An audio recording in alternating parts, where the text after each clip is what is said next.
my freshman year, I started on the team as a manager. So what I did during games was actually take live statistics of all the events on the field. Junior year, we had a bunch of us take CS50. We decided that we were going to create an app that did exactly what we needed it to do and nothing that we didn't need it to do.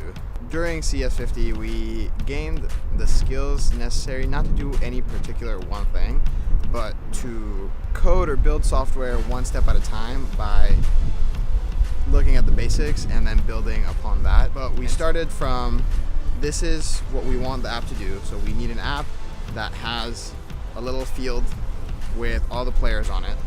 And every time that someone gets the ball, we're able to click on the player. And then depending on what action they perform, whether it's a pass or a shot or a tackle, we are able to hit a key that records that action.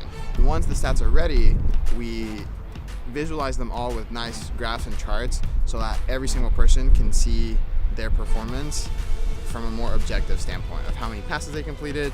Players are grouped by field position so that you, as a central midfielder, will be right next to the other central midfielder, so you can compare yourself directly and say, well, I completed 80% of my passes, the other central midfielder completed 90% of our passes, so what can I do better to reach that level of pass completion? We'd hit these walls every now and then where we wouldn't want to find a workaround for hours. And we had a lot of issues with the clock in the beginning, just designing it, getting first half, second half overtime, meaning first overtime and second overtime period. We always kept going, so reading period was a super fun time for me.